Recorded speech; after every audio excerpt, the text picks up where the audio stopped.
News. So let's hear from people within the industry first of all, and I'm delighted to be joined by their leader, the President of the Royal College of GPs, Professor Martin Marshall. He's the chair, I beg your pardon, of the Royal College of GPs. Martin, good of you to join us again. The last time you and I chatted was when we were doing one of those Zoom conferences, I think about a year ago, and I put this point to you then, and you batted me away saying that's grossly unfair. Do you now accept what Health Watch England are saying? Well, good afternoon, Alastair, and thanks for inviting me onto your show. General practice is in an interesting place, and I think patients are seeing that now. So you're absolutely right that prior to the pandemic, the vast majority of patients would see their GP face-to-face for a 10-minute appointment, and they'd make that appointment themselves on the telephone or by talking to one of the receptionists. As a consequence of the pandemic, that model changed very dramatically, changed in the way, I guess, that we're seeing in other parts of society, banking, for example, self-service tills in supermarkets. So it changed dramatically, but it changed for one reason, and that's because of the pandemic, and you've explained that already.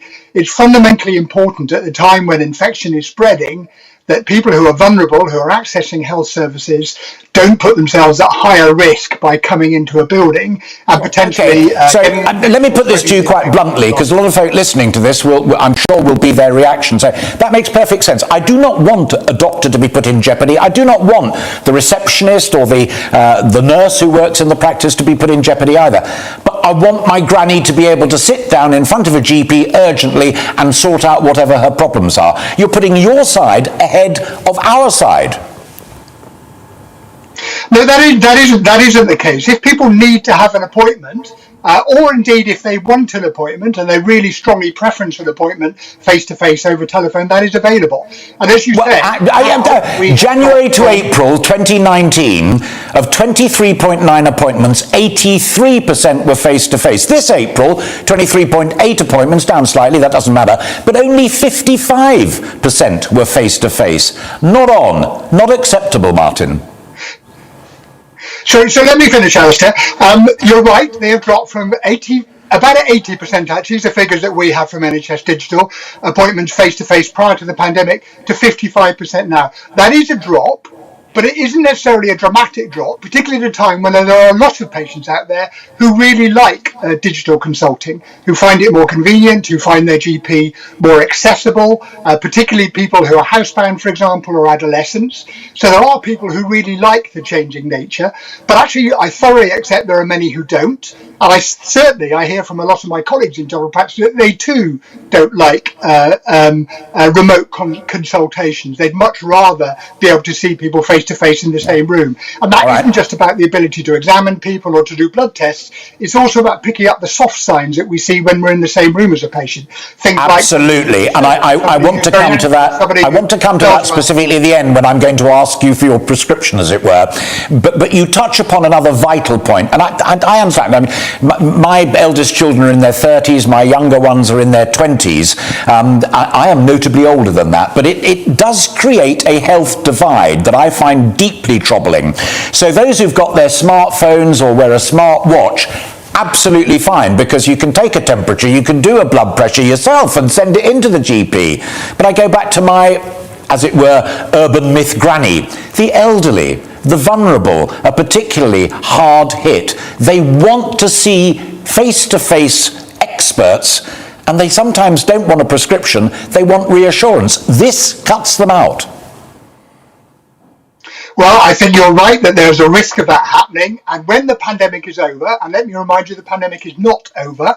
We have a very serious Delta variant, which is hitting the country in various places. When the pandemic is over, I'm quite sure that more face-to-face appointments will be available in general practice. But right now, when the pandemic isn't over, we have a responsibility to protect our patients and to protect our staff. And it's a balancing act, and it's a difficult one.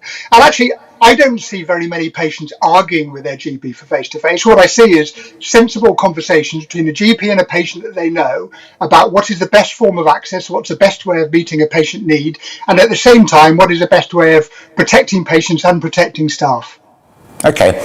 The other thing that's interesting that I have found is that Many other things are not offered by GPs anymore. I wanted to have my hearing tested. I'd been away from an earpiece for nearly a year and a half and found it a wee bit low. And the GP was fine telephonically and said, we don't do that anymore, but if you go to this private practice, he or she will sort you out. Ditto, here at GB News, all of our staff have PCR tests done every week, and the company kindly pays for it. Phoned up the GP, no, we don't do that, but here's a really fine private practitioner who will do it. Drip, drip privatisation, Martin. Yeah, there's a risk of that. I agree with you. When I see patients in my practice in East London who have hearing loss, where I'm concerned that there might be an important medical reason for it, I will definitely refer them to the ear, nose and throat services in our local hospital to have a hearing test. In general, though, for for problems that we don't think there's a medical problem underlying it, a serious problem, then access to private hearing tests, which are usually quite cheap. Now, I recognise that there are equity issues here, but usually quite cheap, is quicker. And it takes the strain off general practice services, and it takes the strain off hospital services as well. And we have to remember that what we're talking about, Alastair, here is mostly about COVID and COVID-related problems. But actually, general practice has suffered a workload crisis for more than a decade now. It's getting worse and worse. And the only way that we can provide high quality care for our patients is to be a bit more selective about what we can and can't do. And maybe hearing services is one example of that. Martin, so good to see you again, and thank you for those candid answers. Yes, there's a problem, we've got to put it right, and there will be a major consultation post the coronavirus. And I'd love to sit down with you again any time. You are very welcome here on GB News.